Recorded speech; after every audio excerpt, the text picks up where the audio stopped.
إن الله وملائكته يصلون على النبي يا أيها الذين آمنوا صلوا عليه وسلموا تسليما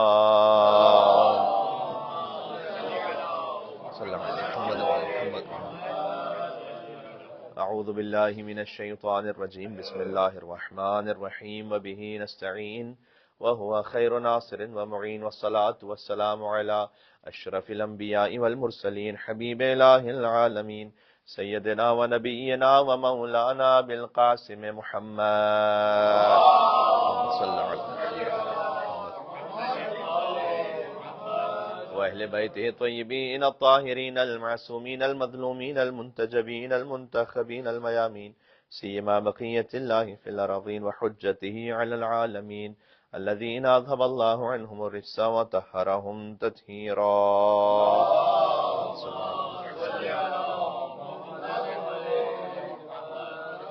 رحمت اللہ علی محبیہم واللعنۃ الدائمۃ علی اعدائہم اجمعین. ایک اور مل کے صلوات بیت محمد و آل محمد صلی اللہ علیہ وسلم.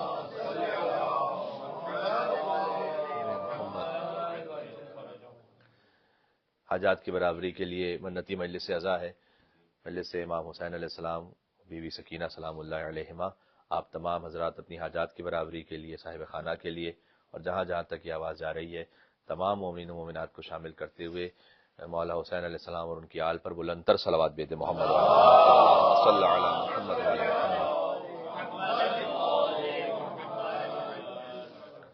جب بھی ایسی کوئی مجلس ہوتی ہے تو ایک موقع اور میسر آتا ہے کہ کلام اہل بیت سے اپنے آپ کو مزید قریب کر سکے.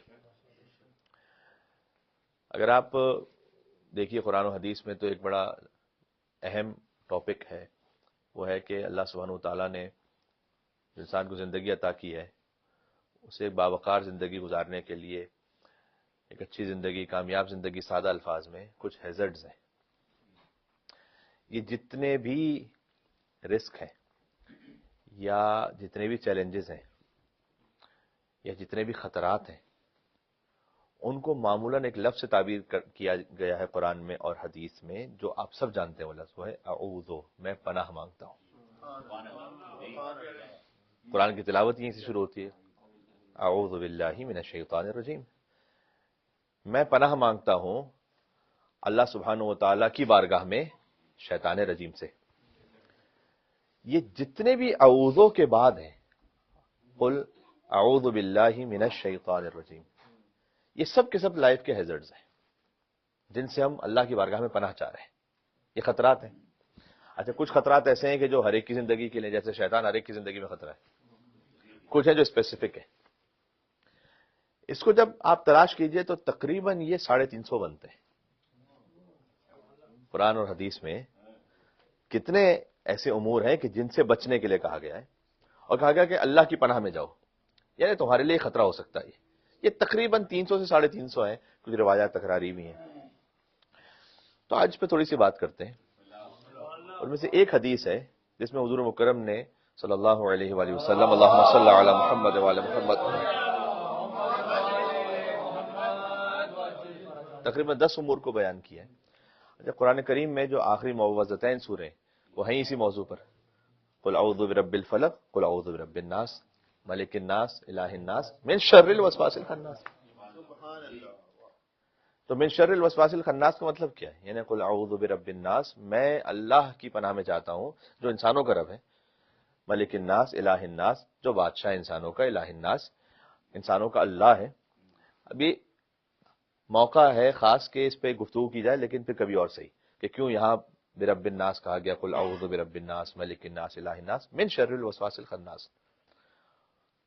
اور پناہ آپ کس بات سے چاہ رہے ہیں؟ اس وسوسے سے کہ جو بار بار وسوسہ آتا ہے اور پھر چھپ جاتا ہے. الذی یوسوس فی صدور الناس، جو بار بار سینے میں آتا ہے پھر چھپ جاتا ہے. من الجنۃ والناس، یہ جنوں میں سے بھی یہ وسوسہ پیدا کرنے والے ہیں اور انسانوں میں سے بھی ہیں. ان سے پناہ چاہ رہا ہوں.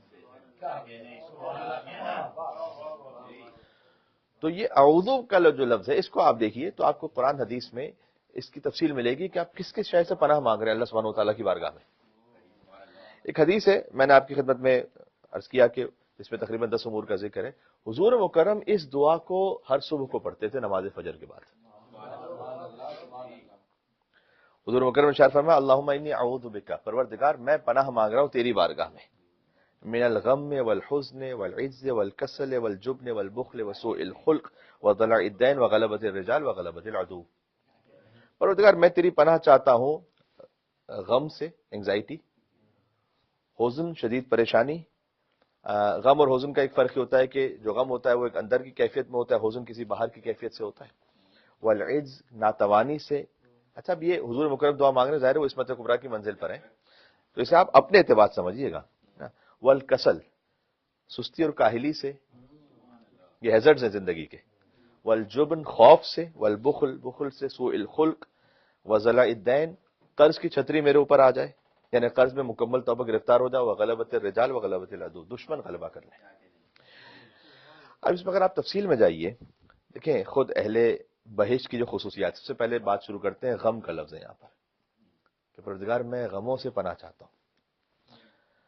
یہ کیفیت زندگی میں کبھی انسان پہ طاری ہو جاتی ہے، اب وہ کسی انگزائٹی میں، کسی ڈپریشن میں. تو اہل بہشت کی خصوصیات جو اللہ سبحانہ وتعالی نے سورہ عبسہ میں بیان کی ہیں، وجوہ یومئذ مسفرہ ضاحکۃ مستبشرہ، اہل بہشت کے چہرے وہ ہوں گے جو کھلتے ہوئے، مسفرہ، وہ ڈپریس نہیں ہے، وہ کھل کے ضاحکۃ مستبشرہ، اور وہ ہنس بھی رہے ہیں مستبشرہ، اور ایک دوسرے کو بشارت بھی دے رہے ہیں. ایک مل کے سلوات اور بید محمد اللہم صلی علی محمد وعلی محمد.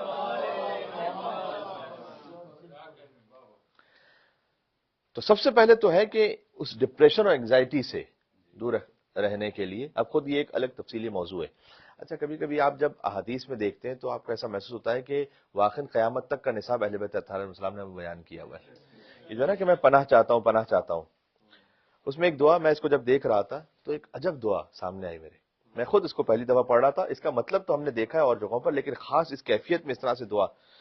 اور یہ بھی وہ دعا ہے کہ جو حضور مکرم پڑھا کرتے تھے فجر کے وقت کہ اللہم انی اعوذ بک من صاحب سوء، پروردگار میں ایک ایسے برے ساتھی سے پناہ چاہتا ہوں، فی المغیب والمحضر، جو چاہے غیبت میں ہو یعنی یا حاضر ہو، فإن قلبہ یرعانی، اس کا دل و دماغ میری طرف متوجہ ہوتا ہے، وعیناہ تنظرانی، اس کی آنکھیں میری طرف دیکھ رہی ہوتی ہیں، واذناہ تسمعانی، اور اس کے کان مجھے سن رہے ہوتے ہیں، یعنی وہ میری طرف اٹینٹو ہوتا ہے. تو کرتا کیا ہے پھر وہ، ان را حسنۃ اطفاہا، جب وہ کوئی خوبی دیکھتا ہے تو چھپا کے رکھتا ہے، وان را سیئۃ افشاہا، اور اگر کوئی برائی دیکھتا ہے تو پھیلا دیتا ہے.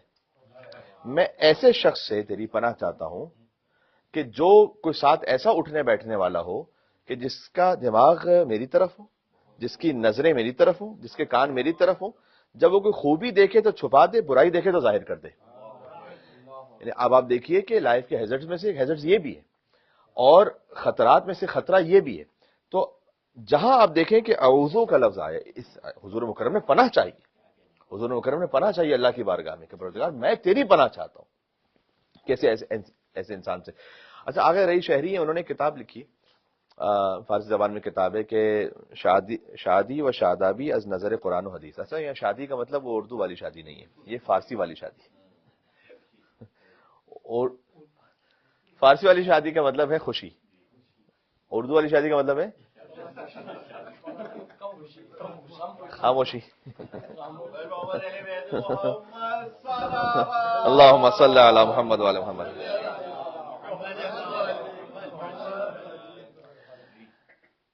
چونکہ آج کل اس پہ بڑی بات ہوتی ہے، دیکھیں جو موٹیویشنل سپیکرز ہیں وہ بھی بات کرتے ہیں یوٹیوب وغیرہ پر، آپ کو بھرا پڑا ہوا ہے کہ انگزائٹی کیسے ختم کریں، ڈپریشن کیسے ختم کریں. تو قرآن و حدیث میں اس کے لیے کیا بات کی گئی ہے؟ تو انہوں نے اس پہ پوری کتاب لکھی کہ خوشی اور تراوت قرآن و حدیث کی روشنی میں. تو اس میں انہوں نے مثلا ان غذاؤں کو لکھا ہے کہ جس غذا سے آپ کو خوشی محسوس ہوتی ہے، ان افکار کو لکھا ہے، اس لباس کو لکھا ہے. یہ حدیث میں آیا ہے سارا. کچھ غذائیں ایسی ہیں، مثال کے طور پر میں آپ کے سامنے ایک حدیث پڑھوں، ثلاث یفرح بہن ویربو، تین چیزیں ایسی ہیں کہ جس سے آپ کو خوشی محسوس ہوگی اور آپ کی روح میں گروتھ ہوگی، اچھا لگے گا. یہ حضور مکرم نے فرمایا ہے اور بہت سادہ سی بات ہے. فرمایا الطیب، سب سے پہلے ہے کہ خوشبو کا استعمال کرنا.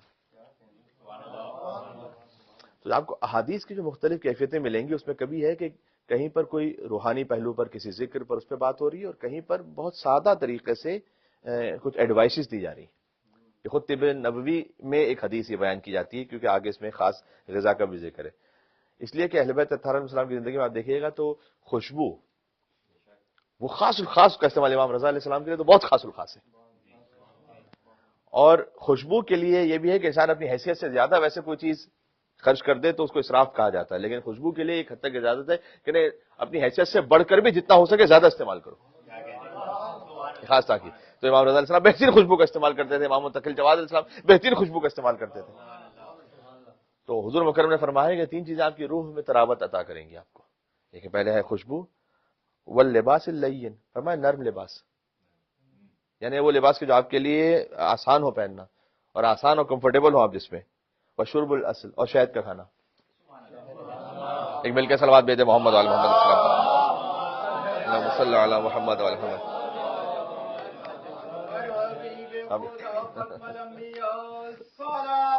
اللہم صلی علی محمد وعلی محمد. اب وہ منو کا ہنی بھی ہو 100 یا 200 پاور کا تو اور اچھی بات ہے، پھر وہ نور لنا نور ہے. اچھا، اس طرح سے شیخ صدوق رحمۃ اللہ علیہ نے کتاب الخصال میں حدیث لکھی. ایک صاحب تھے، وہ اپنے گھر میں سوئمنگ پول بنانا چاہ رہے تو بہترین سوئمنگ پول بنایا. تو انہوں نے ایک عالم دین سے پوچھا کہ میں نے سوئمنگ پول بنایا، وہ مذہبی تھے ساتھ میں، تو کہا کہ میں اس پہ کوئی حدیث لکھنا چاہتا ہوں اوپر. تو میں اس مقام پہ کوئی حدیث بڑی سی لکھنا چاہتا ہوں لیکن جو اس سے مناسبت رکھے. تو کہتے ہیں کہ میں نے کچھ دیکھا تو مجھے ایک حدیث ملی، شیخ صدوق نے کتاب الخصال میں جلد نمبر 2 میں اس حدیث کو لکھا ہوا ہے. اور وہ یہ ہے کہ جعفر بن خالد نے صادق علیہ محمد امام جعفر صادق علیہ السلام سے بات کو بیان کیا. صلی اللہ محمد وعلی محمد. فرمایا نشوۃ فی عشرۃ اشیاء، نشوہ کسے کہیں گے؟ یعنی سعادت میں جوائے فلنس، آپ خوشی کس طرح سے نصیب ہوگی. تو فرمایا المشی، واک. آج آپ دیکھیے کہ جب آپ کسی ڈاکٹر کے پاس جائیے کہ مجھے انگزائٹی ہو، کہیں گے واک کیجیے. یہ المشی، واک کرنا ڈپریشن کو دور کر دیتا ہے. یہ صادق علیہ محمد نے 14 سال پہلے بیان کیا ہوا ہے.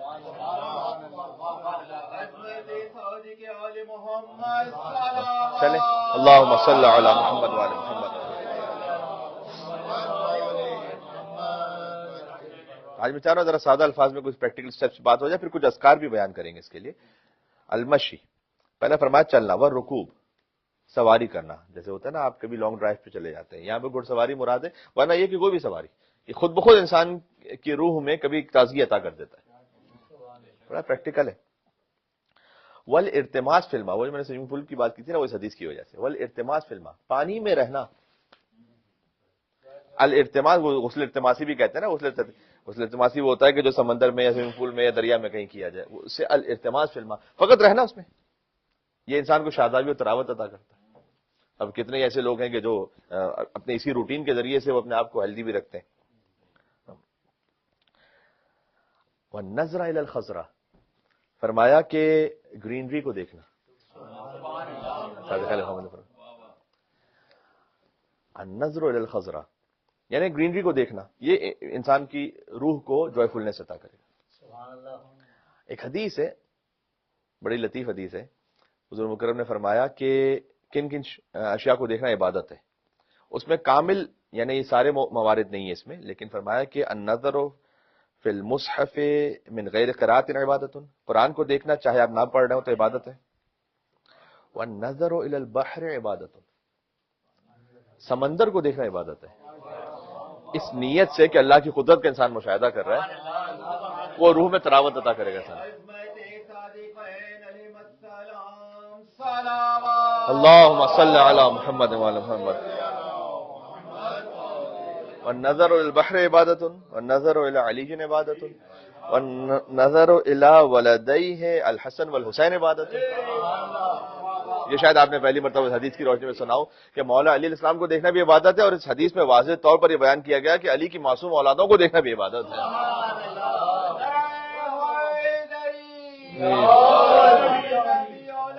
سبحان اللہ. اللہم صل علی محمد وعلی محمد. اور آخر مورد اس حدیث میں بیان کیا وہ نظر الی العالم عبادت، عالم کو دیکھنا عبادت ہے. تو جیسے گرینری کو دیکھنا یہاں پر امام اسلام نے فرمایا کہ تمہیں ایک تراوت عطا کرے گا، ویسے سمندر کو دیکھنا عبادت ہے مثلا. والاکل والشرب، حلال کھانا حلال پینا، کوئی آپ اچھی غذا کھائیں، امام نے فرمایا کہ تمہیں خوشی عطا کرے گا. اچھا اس کے بعد کہ کچھ امور ایسے ہیں کہ جو کچھ شرائط کے ساتھ ہیں وہ انڈرسٹوڈ ہیں. والنظر الی المرأۃ الحسنہ، خوبصورت خاتون کو دیکھنا جو حلال ہو. یہ میں نے وضاحت کے لیے اضافہ کر دیا. اس کے بعد ایک اور بات ہے، ظاہر ہے کہ حلال جنسی تعلق، وہ امام اسلام نے اس کو بیان فرمایا، میں اس حدیث کو اور تفصیل میں نہیں جاؤں گا. بس سواک، حتیٰ یہ کہ آپ دیکھیں کتنی سادہ سی بات کہی ہے، سواک، برش کرنا، مسواک کرنا. ومحادثۃ الرجال، یہ وہ ہے کہ جو سوشل میڈیا کے آنے کے بعد شاید جو چونکہ ہم ورچوئل ورلڈ میں زیادہ جا چکے تب یہ کم ہو چکا. محادثۃ الرجال، لوگوں کا آپس میں بیٹھ کر کو حلال گفتگو کرنا، یہ تمہیں تراوت عطا کرے گا. کتنی مرتبہ ایسا ہوتا ہے کہ آپ ساتھ بیٹھ جائیے اپنے کوئی اچھے مومن دوستوں کے ساتھ، تو آپ کے ذہن میں جو ٹینشن ہے وہ ختم ہو جاتی ہے، انگزائٹی ختم ہو جاتی ہے. حضور مکرم کیا دعا کیا کرتے تھے ہر صبح کو؟ پروردگار سب سے پہلے تو مجھے پناہ میں لے لے اپنی غم سے. تو غم کے مقابل میں کون سی شے ہے کہ جو آپ کو سکون عطا کرے؟ یہ میں نے آپ کے سامنے کچھ مورد درج کر دیے. اور سامنے چونکہ ہمارے محترم بھائی تشریف فرمائے تو انہیں دیکھ کر حدیث یاد آ گئی کہ امام رضا علیہ السلام کی زیارت غم کو دور کر دیتی ہے، حدیث میں آیا ہے. خاص امام رضا علیہ السلام کی زیارت کرنا.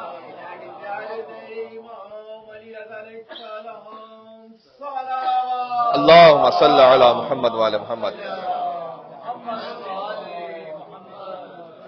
ما زارها مکروب الا نفس اللہ کربتہ، حدیث میں کوئی غم زدہ زیارت نہیں کرے گا امام رضا علیہ السلام کی مگر یہ کہ اللہ اس کے غم کو دور کر دے گا. خاص علی ابن موسیٰ رضا علیہ السلام کی زیارت میں. اور مل کر صلوات بھیجتے محمد وعلی محمد. اللہم صل علی.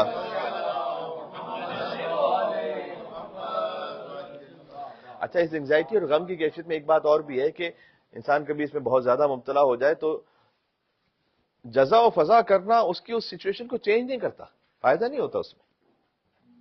یعنی اگر وہ اوور ریئیکٹ کرے گا اس بات پر تو وہ خود مزید اور اس انگزائٹی میں چلا جائے گا، فائدہ نہیں ہے اس کا.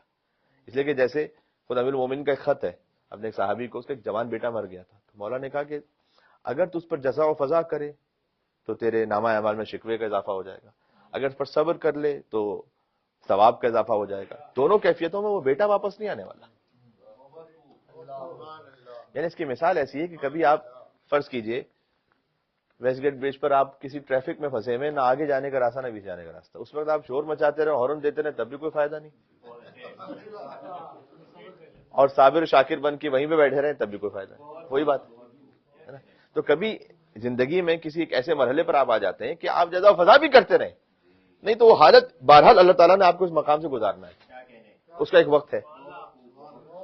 تو آپ کی مرضی ہے کہ آپ خدا کی بارگاہ میں صبر شکیبائی کے ساتھ اسے گزار دیں یا دودہ فریاد کر کے ساتھ اسے گزار دیں. اللہم صل علی محمد وعلی محمد.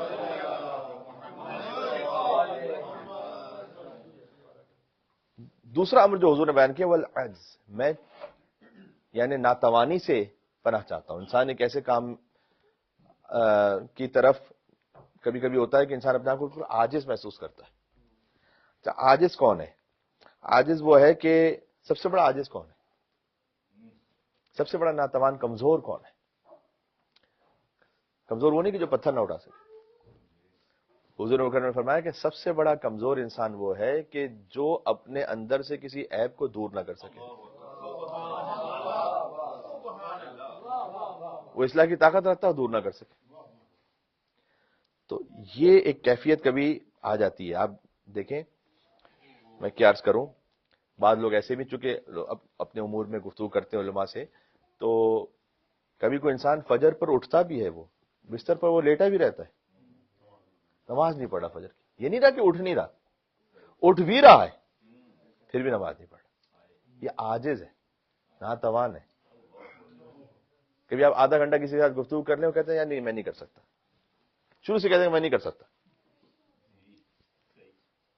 اچھا بھائی آپ رات کو وضو کر کے سوئیں، یار دل نہیں کر رہا. رات کو وضو کر کے سونا پوری رات کی عبادت کا ثواب دے گا، یار بس دل نہیں کر رہا. 3 دفعہ قل اللہ احد پڑھی پورے قرآن کا ثواب ہے. وہ آیت اللہ مجتہدی پر اللہ تعالیٰ رحمت نازل فرما کہتے تھے کہ گویا اللہ تعالیٰ نے ثواب جو ہے نا وہ بکھرا کے رکھا ہو, کوئی سمیٹنے والا ہو, کوئی حاصل کرنے والا ہو. تو ایک مل کے صلوات اور بھیجے محمد علیہ محمد صلی اللہ علیہ محمد.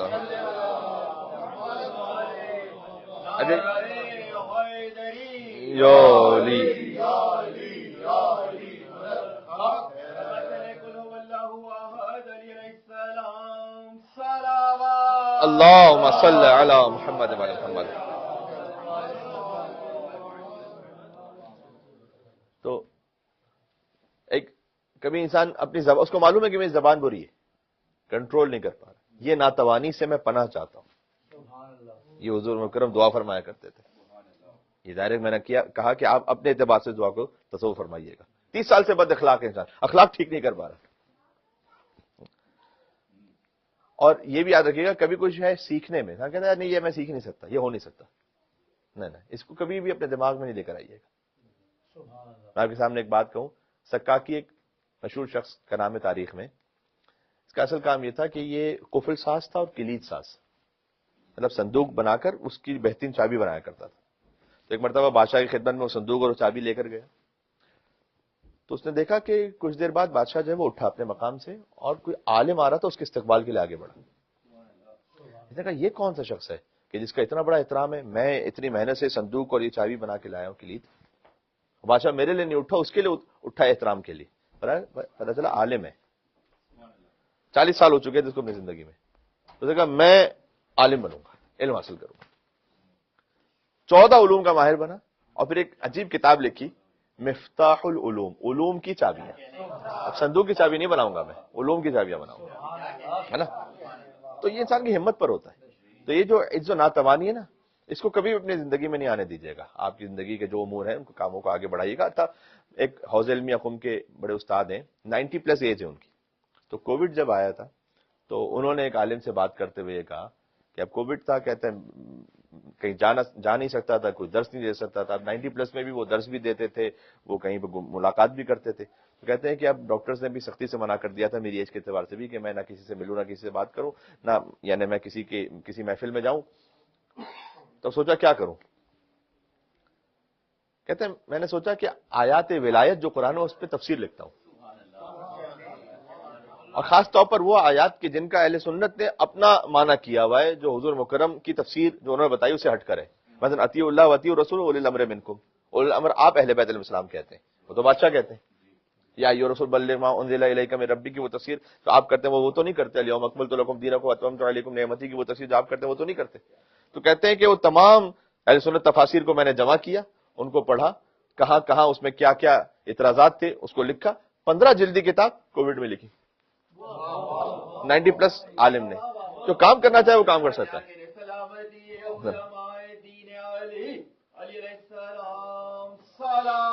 اللہم صلی علی محمد وعلی محمد.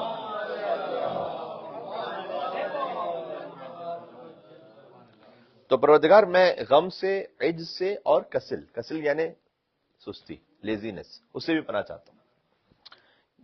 اچھا جو لیزینس ہے وہ فقط ظاہر ہے کہ وہ کسی بھی قسم کی ہو سکتی ہے, زیادہ تر اقتصادی ہے یعنی فائنینشلی. ایک شخص آیا صادق علیہ محمد کے پاس, آ کے امام سے کہا کہ مولا میرے لیے رزق کی دعا کریں. امام نے کہا اور تم کیا کر رہے ہو؟ اس نے کہا میں نے تھوڑی کرنا, آپ نے دعا کرنی.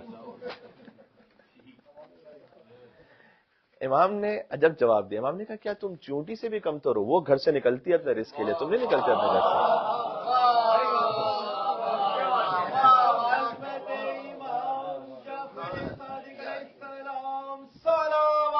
اللہم صلی علی محمد وعلی محمد.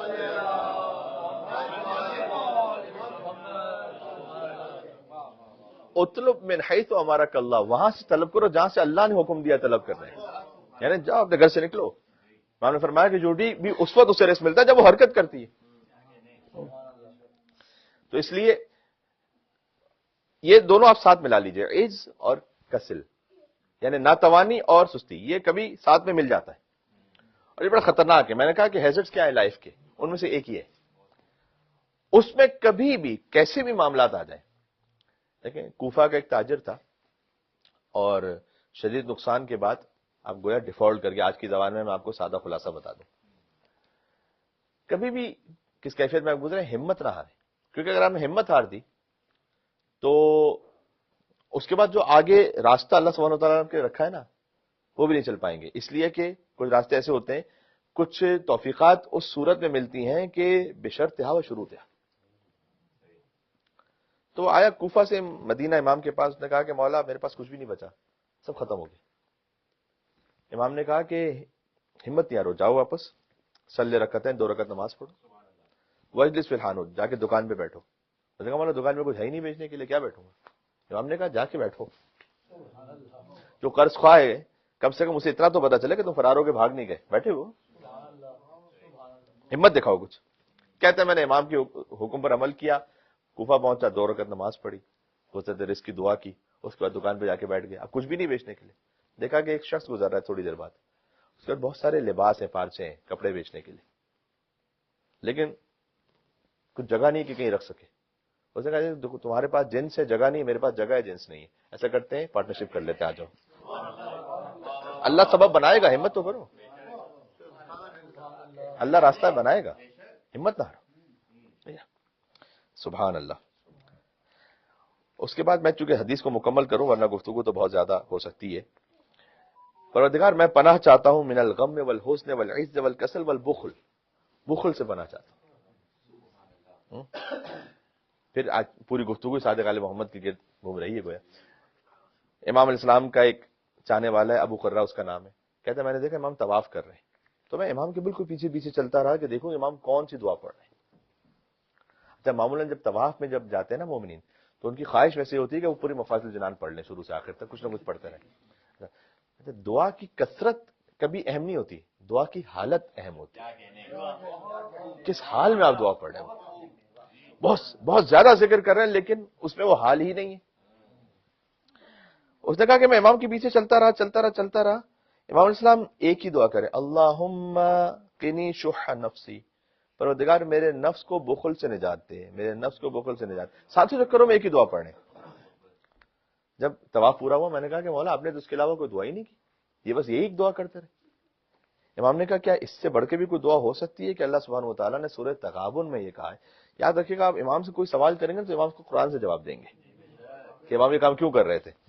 کہ اللہ سبحانہ و تعالیٰ نے سورہ تغابن میں کہا ہے کہ وَمَن يُوقَ شُحَّ نَفْسِهِ, جو اپنے نفس کو بخل سے بچا لے, فَأُولَٰئِكَ هُمُ الْمُفْلِحُونَ, یہی فلاح پانے والا ہے. نفس کا بخل بھی, نفس کا بخل کبھی مال میں ہوتا ہے, کبھی نفس کا بخل زبان سے ہوتا ہے. آپ زبان سے شے کہہ سکتے ہیں کسی کے حق میں, کسی کی غیبت کو ختم کرنے کے لیے, کسی معاملے کو سلجھانے کے لیے, نہیں کہتے, یہ زبان کا بخل ہے. کبھی آپ اپنی آبرو کو استعمال کر سکتے ہیں, اللہ تعالیٰ نے جو آپ کو عزت مقام کہیں پہ کچھ عطا کیا ہے کسی معاملے کے لیے, آپ وہ استعمال نہیں کرتے. کبھی علمی بخل ہوتا ہے.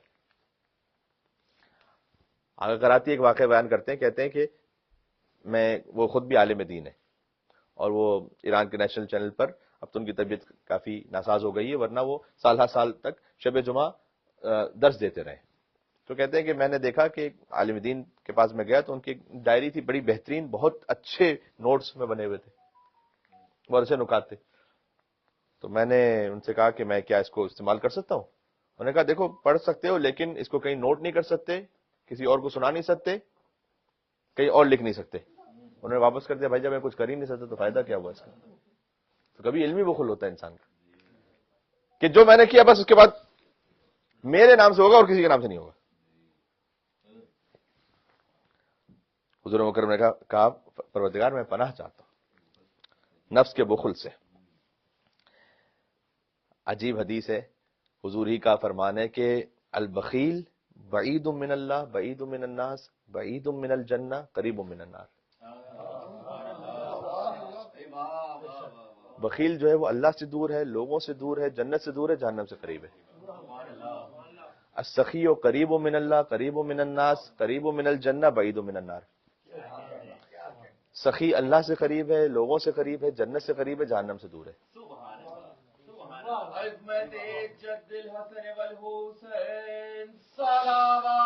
اللہم صلی علی محمد وعلی محمد.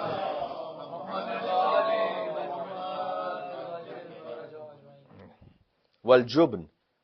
آگے حضور نے فرمایا کہ میں خوف سے پروردگار تیری پناہ چاہتا ہوں. ایک ہے خوف خدا جو معصیت سے انسان کو روک لے، وہ خوف اچھا ہے. جبن یعنی کچھ کرتے ہوئے ہمیشہ بزدلی، جسے ہم کہتے ہیں، خوف و بزدلی میں فرق ہے.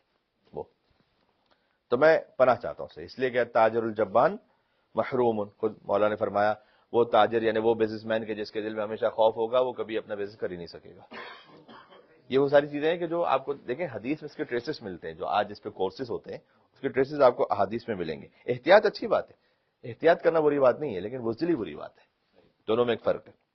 وَذَلَ الدَّيْن، قرض کا بوجھ ہو مجھ پر، اس سے پناہ چاہتا ہوں. غلبۃ العدو، دشمن غالب آ جائے، اس سے پناہ چاہتا ہوں.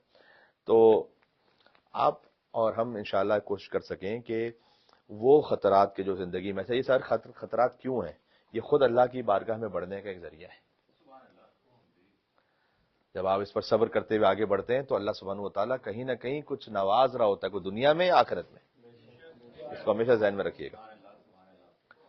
اور اصبر الصابرین ہے ابو عبداللہ الحسین علیہ السلام. زیادہ طول کلام نہیں، فقط اتنا کہ امام حسین علیہ السلام اصبر الصابرین، اور امیر المومنین کے لیے خود روایت میں بیان کیا گیا. اور روایت امیر المومنین کے لیے اس طرح سے ہے کہ السلام علیک یا ولی اللہ وابن ولی، اے ولی ابن ولی، آپ پر سلام ہو. انت اول مظلوم قد غصب حقہ. یہ امام علی نقی علیہ السلام جب جاتے تھے حرم امیر المومنین میں تو اس طرح زیارت پڑھتے تھے کہ اے اللہ کے ولی آپ پر سلام ہو، آپ وہ اول مظلوم عالم ہے کہ جس کا حق غصب کیا گیا. تو جو ان کے ماننے والے ہوتے ہیں وہ صبر کرنے سے گھبراتے نہیں. امیر المومنین پر میں سوچتا ہوں کہ کیا کیفیت گزری ہوگی کہ ایک زمانہ وہ کہ حضور مکرم ہر معاملے میں علی مع الحق والحق مع علی، علی مع القرآن والقرآن مع علی، انا مدینۃ العلم علی بابها، یا علی مثلوں کا مثل کعبہ، یا علی مثلوں کا فی القرآن کا مثل سورۃ التوحید فی القرآن. اور یہاں حضور مکرم کا وصال ہو اور کوئی علی کو سلام کرنے والا بھی نہ ہو. اب آپ تصور فرمائیے، اسی مدینہ میں شہر نہیں بدلا، اسی شہر میں امیر المومنین کو سلام کرنے والا کوئی نہ ہو، اور علی سلام کرے تو جواب دینے والا کوئی نہ ہو. تو کبھی صبر کی کسی منزل سے انسان کو گزرنا پڑتا ہے. امیر المومنین کو نعوذ باللہ من ذالک تقریباً 4 دہائیاں ایسی گزری کہ امیر المومنین کو منبر سے برا کہا گیا. تو کیا اس سے امیر المومنین کی ذات پہ کوئی فرق پڑ گیا؟ نہ. کیا معاویہ ہی رہا، علی ہی رہے؟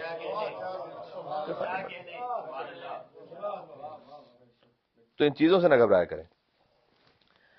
چونکہ مجلس منتی حاجات کے لیے اب عبداللہ الحسین علیہ السلام کا ذکر اور شہزادی سکینہ سلام اللہ کا ذکر میں کرنا چاہوں گا. اب عبداللہ الحسین کے مصائب کے ساتھ میں متصل کرتے ہو سکتا ہے بعد میں اس تفصیل کا موقع نہ، اس لیے ابھی عرض کر دوں. دیکھیں امام حسین کو جب بی بی سکینہ کا واسطہ دیا جائے تو ایک باپ کے پاس بیٹی کی محبت کے واسطے سے بڑھ کر اور کیا ہے. اور ذرا غور کیجئے گا، تھوڑا سا کھلا رکھیے گا میں دیکھوں گا. اور معمولاً ہم مصائب میں پڑھتے تو ہیں روایات کو. آج میں نے سوچا کہ ایک فارسی مرثیہ ہے بی بی سکینہ سلام اللہ کے بیان پر، ان کے مصائب پر، اس کا ترجمہ میں آپ کی خدمت میں لے کر آیا.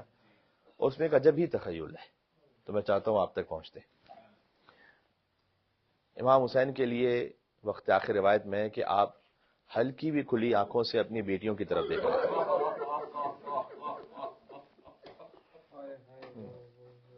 جب وقت آخر امام حسین علیہ السلام وشمر جالس علی صدر، شمر امام حسین کے سینے پر بیٹھا ہوا، اور امام حسین علیہ السلام کی آنکھیں نیم کھلی آنکھوں سے اپنے بچوں کی طرف دیکھ رہے تھے. لقد سکنت حواسک وخفیت انفاسک، کہ آپ کی سانسیں بھی رکنے لگی تھیں اور آپ نے اپنے دستوں پاس سمیٹ لیے. اب جتنے والدین تشریف فرما ہیں وہ اپنی اولاد کے لیے جس جس دعا کے متمنی ہے بحق امام حسین علیہ السلام شہزادی سکینہ سلام اللہ کے صدقے میں انشاءاللہ ان کی حاجات پوری ہوں. اگر کوئی کسی مرض میں مبتلا ہے تو اس کا مرض دور ہو انشاءاللہ سے، شفاء کاملہ اور عاجلہ عطا ہو انشاءاللہ سے. دیکھیں جب کسی گوسفند کو بھی ذبح کیا جائے، مصائب میں کیفیت یہ ہوتی ہے کہ کیونکہ گوسفند کا لفظ خود مصائب میں امام نے استعمال کیا، اس لیے میں لفظ استعمال کر رہا ہوں، امام رضا علیہ السلام نے استعمال کیا ہے۔ جب کسی جانور کو ذبح کرتے ہیں تو وہ تڑپتا ہے، اور تڑپنے کے بعد ایک منزل لیکن ایسی آتی ہے کہ بس پھر وہ ہاتھ پیر اپنے تڑپانا چھوڑ دیتا ہے۔ میں ایک عام طریقے سے مثال دے رہا ہوں، یعنی وہ سمجھ چکا ہوتا ہے کہ بہرحال اب میں نے ذبح ہونا ہے۔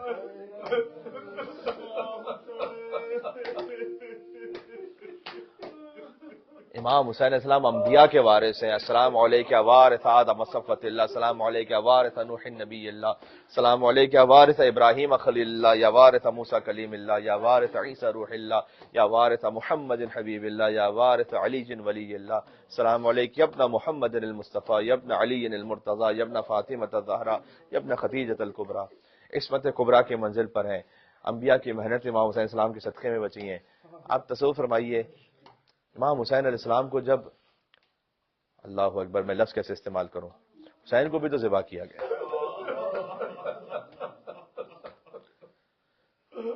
کبھی تو وہ کیفیت آئی ہوگی،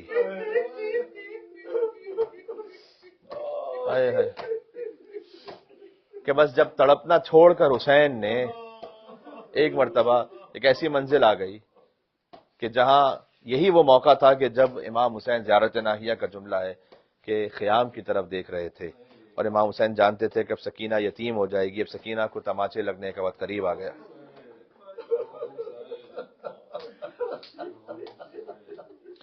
پھر حسین کا جسم اثر کربلا میں رہ گیا، سر اقدس نو کے نیزہ پہ بلند ہو گیا، اور سر اقدس بیٹی کے ساتھ کوفہ اور شام کے بازاروں میں گئے۔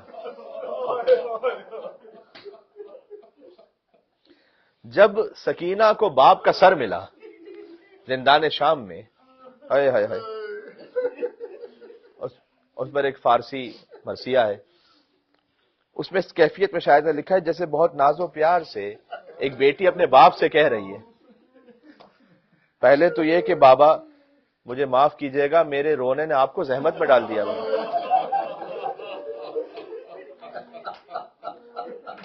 بابا میرے رونے کی وجہ سے یزید آپ کے لبوں پر چھڑی مارتا ہے بابا۔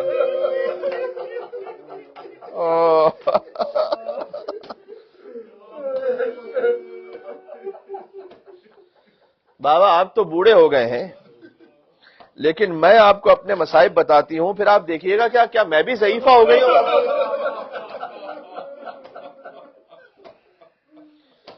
یہ اسی طرح مرثیے کے کچھ بند ہیں جو میں پڑھ رہا ہوں، اس کے ترجمہ آپ کی خدمت میں، جس نے میرے دل کو پاش پاش کر دیا، خدا کی قسم، جب میں اس مرثیے کو خود سن رہا تھا، جو بیٹیوں کے باپ ہیں ان کے لیے۔ پھر گویا سکینہ بی بی اپنے بابا سے کہہ رہی ہیں، بابا مجھے معاف فرمائیے گا، میزبانی کے لیے زندان کوئی اچھی جگہ تو نہیں ہے، آپ میرے پاس وہاں تشریف لائے ہیں کہ میں زندان میں ہوں بابا سے، لیکن بابا میں کیا کروں، سکینہ آپ کا یہیں پر استقبال کر سکتی ہے بابا۔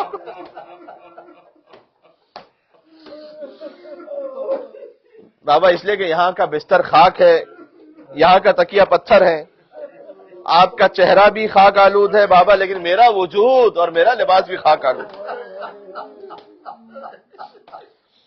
اس کے بعد ایک عجب بیت ہے یہاں پر، کہ بابا آپ جانتے ہیں کہ میں کتنی باادب ہوں، لیکن میرا دل بڑا رنجیدہ ہے کہ آپ تشریف لائے تو میں اپنے پیروں پہ کھڑی نہیں ہو سکی بابا آپ کے استقبال میں۔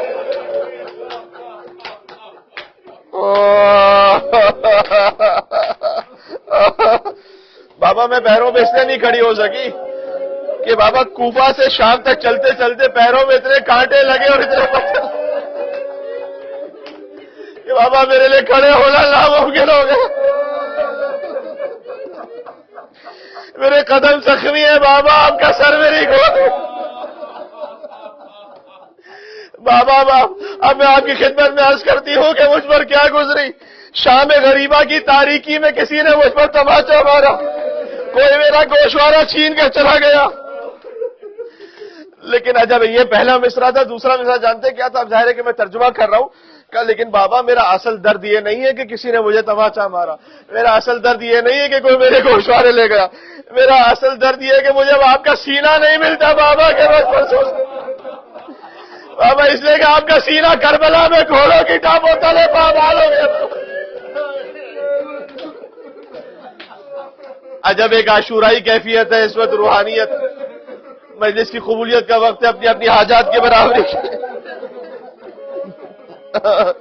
بابا بس میں چاہتی ہوں کہ میرا سر آپ کی گود میں، آپ کا سر میری گود میں رہے، اور جو سر گود میں ہو میری آنکھیں بند ہو جائے، فجر تک آپ میری گود میں رہیں.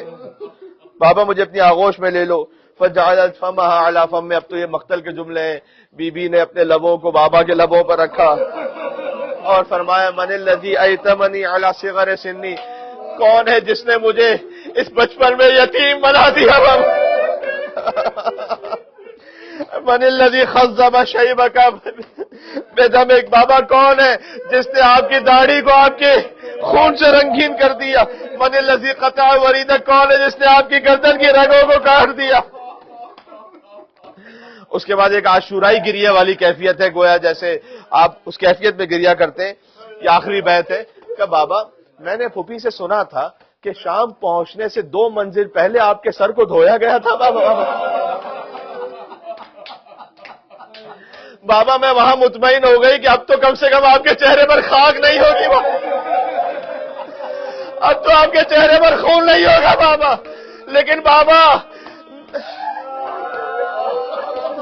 میں نے دیکھا آپ کا چہرہ پھر خاک سے آلودہ ہے. بابا آپ کے چہرے پر پھر خون ہے بابا، اس لیے بابا کہ آپ کا سر پھر سے نوکے ریزہ سے زمین پر گرائے گا، آپ کے سر پر پھر سے گھوڑے دوڑا دیے. بس یہ مرثیہ پڑھتے پڑھتے سکینہ بی بی خاموش ہو گئی. مولا زین العابدین علیہ السلام آگے بڑھے. سکینہ کو بی بی زینب نے کہا بیٹا سجاد سکینہ بولتی کیوں نہیں؟ کب بھی اماں انا للہ انا للہ و انا الیہ راجعون. وہ بھی اماں سکینہ مجھے چھوڑ کر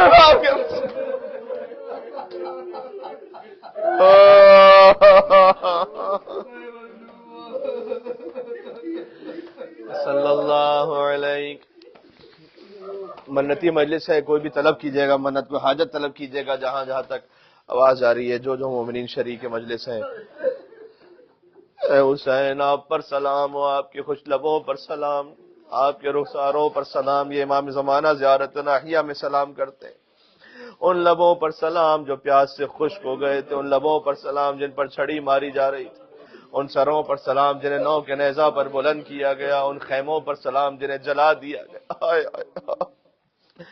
وعلى علي بن الحسين وعلى أولاد الحسين وعلى أصحاب الحسين. اللهم ارزقنا إيمانا صادقا ولسانا ذاكرا وقلبا خاشعا وبدنا صابرا وعلما نافعا ورزقا واسعا وعملا متقبلا وتوبة نصوحا وتوبة قبل الموت وراحة عند الموت ومغفرة بعد الموت والعفو عند الحساب ونجاة من النار وادخلنا في الجنة وارزقنا في الدنيا زيارة الحسين وفي الآخرة شفاعة الحسين. صلى الله على رسوله والأئمة الميامين من آله وسلم تسليما كثيرا. صلى الله عليه